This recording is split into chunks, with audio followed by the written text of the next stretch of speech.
Eastern Ukraine, November 2023. A Russian BMP-2 column is moving through a tree line at dusk. Inside a CV-90, the Ukrainian commander has already designated the target. The gunner has not stopped the vehicle, has not slowed down. The 40mm Bofors cannon is tracking the BMP automatically through smoke and failing light, while the CV-90 moves at full combat speed. The first round fires. The BMP does not stop, it comes apart. Ukrainian crews have a name for what just happened. They call it the woodchopper. And the machine that earned that name was designed not for Ukraine, not for Russia, not for any war that was actually happening. It was designed for frozen Swedish forests in 1977. It has been winning every fight it enters ever since. Before this video ends, you will understand why a vehicle designed for Swedish winters is currently ranked number 1 by Ukrainian soldiers above every American and German IFVs they have ever operated. Why 6 completely independent NATO armies, Norway, Denmark, the Netherlands, Finland, Switzerland, Estonia, all evaluated every competitor on the market and chose the same Swedish vehicle, and why the detail that explains all of this is not the gun, not the armor, not the speed. It is something far smaller, something that almost nobody talks about. But here is the question that should already be forming. If 6 militaries with no coordination all arrive at the same answer, what did they see that everyone else missed? Sweden, 1977. The Cold War is at its coldest.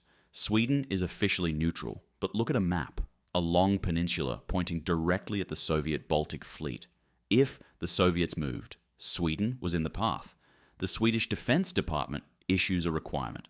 Build an infantry fighting vehicle that operates at -40 Celsius, crosses Swedish rivers without preparation, survives Soviet 23mm cannon fire from any angle, and carries 8 soldiers into a fight they might not survive. Hägglunds and Bofors spend a decade on the answer. When it arrives in 1994, it does not look like a revolution. It looks like a practical machine built by engineers who understood exactly one thing. In a forest at night in February, the crew that processes information fastest wins. Everything else is secondary. And that single insight is what 6 NATO armies eventually paid billions of dollars to acquire. 125 to 2. The CV-90 weighs between 23 and 38 tons. 3 crew, 8 dismounts, 40mm Bofors autocannon, 300 rounds per minute, penetrates any Russian IFV at 1,500 meters. Tracks engineered for bog, mountain, and mud. Terrain that destroys the running gear of heavier vehicles within weeks. But none of those numbers explain why it keeps winning. The number that explains everything is this. In Finnish evaluation trials in 2002, CV-90 crews achieved first-round hits against Soviet-era armor targets 34% faster than crews in comparable vehicles, 34%. In a forest engagement at 200 meters, 34% faster is not a performance advantage. It is whether you go home. Finland signed immediately. And when you understand why that number exists, you understand why every army that has ever seriously evaluated this vehicle has bought it. The fire control system, a fully stabilized commander's independent thermal sight, operating simultaneously with the gunner's primary thermal sight. The commander designates a target. The gunner kills it. While the gunner is still killing it, the commander has already designated the next one. Hunter-killer capability. Until the CV-90's generation, this existed only in main battle tanks. Rheinmetall built it into the Leopard 2. Nobody had put it in an infantry carrier before. And then Bofors added something that no IFV in the Soviet inventory had, something that Ukrainian soldiers in 2023 would use against Russian infantry hiding in tree lines. Programmable ammunition, a round that can be set to detonate not on impact, but in the air, above the target, raining fragments downward into a trench, behind a wall, into the middle of a forest. The trees provide no protection. The Russians had not prepared for that. And neither, it turns out, had most of NATO's own planners. Norway was the first to understand.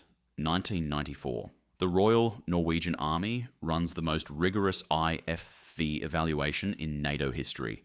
The competitors: American M2 Bradley, German Marder, Swedish CV90. The Bradley is the safe choice.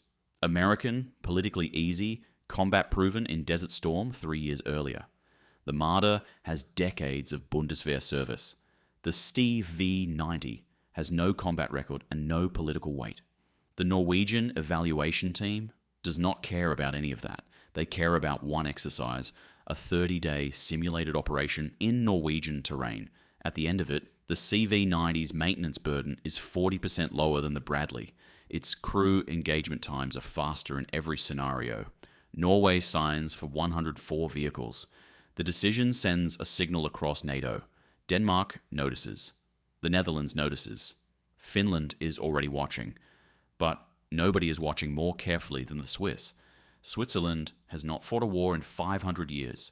They have no political alignment, no NATO membership, no obligation to anyone. When Switzerland evaluates a weapon, they evaluate it purely. No alliance pressure, no diplomatic consideration, only the question of whether it works. In 2016, Switzerland selects the CV90 for its armoured brigades, 186 vehicles. They choose it over the Bradley and the Puma, Germany's most advanced IFV, built specifically to beat vehicles like the CV90. The Puma costs twice as much. It is newer, heavier, more sophisticated. Switzerland chooses the CV90 anyway. When a permanently neutral country with no one to impress chooses your vehicle over the most expensive competitor on the market, that is not a procurement decision. That is a verdict. Then Ukraine.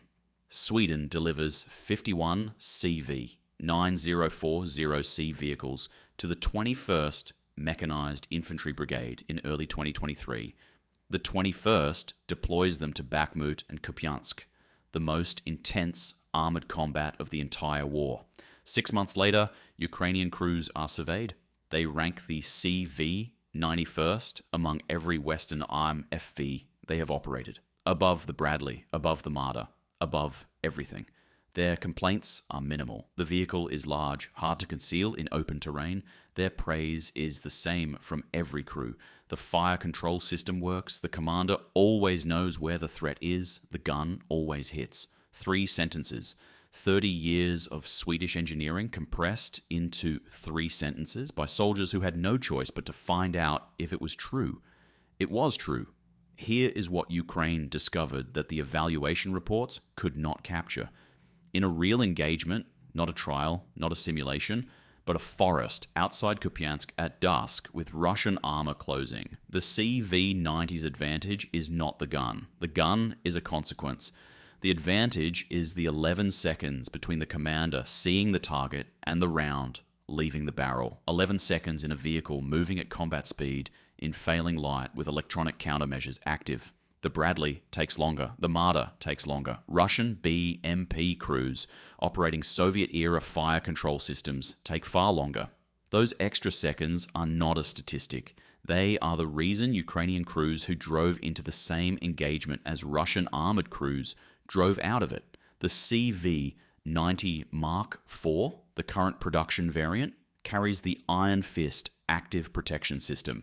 Incoming RPGs and anti-tank missiles are detected, tracked, and destroyed before they reach the hull. A 360-degree situational awareness system feeds every crew member a complete terrain picture on digital displays updated in real time. A battlefield management system shares position and targeting data across the entire formation simultaneously. Slovakia signed for 152 in 2023, $1.37 billion, the largest single CV90 order in history. The Czech Republic ordered the Mark IV. 3 more NATO members are in active negotiation. The vehicle that had no combat record in 1994 now has 30 years of operational data from 10 armies, and it is still in production, still winning tenders, still being chosen. Compare that to the Bradley, entered service 1981, combat record in Desert Storm, Iraq, now Ukraine, strong in every conflict. Last new production vehicle for the US Army delivered 1995. Current M2A4 upgrades are rebuilt hulls, not new steel. The Bradley is a great vehicle being carefully maintained. The CV90 is a great vehicle being actively improved and manufactured for new customers every year. That gap between maintenance and production, between past and present, is where the CV90's legacy is being written. Not in history books, in factory orders. Here is where we are. A Swedish infantry fighting vehicle designed for frozen forests entered service 1994, chosen independently by Norway, Denmark, the Netherlands, Finland, Switzerland, Estonia, Slovakia, Czech Republic, and Ukraine over every American and German competitor. Operating in eastern Ukraine against Russian armor right now. Ranked first by the soldiers who fought the hardest battles of the 21st century. The vehicle that had no combat record and no political weight in 1994 is now the most operationally proven IFV in active production on Earth. 6 armies, no coordination, same answer. That consensus is not marketing. That is the closest thing to objective truth that the arms industry ever produces. If you want to understand the machines defining the next decade of ground warfare, subscribe.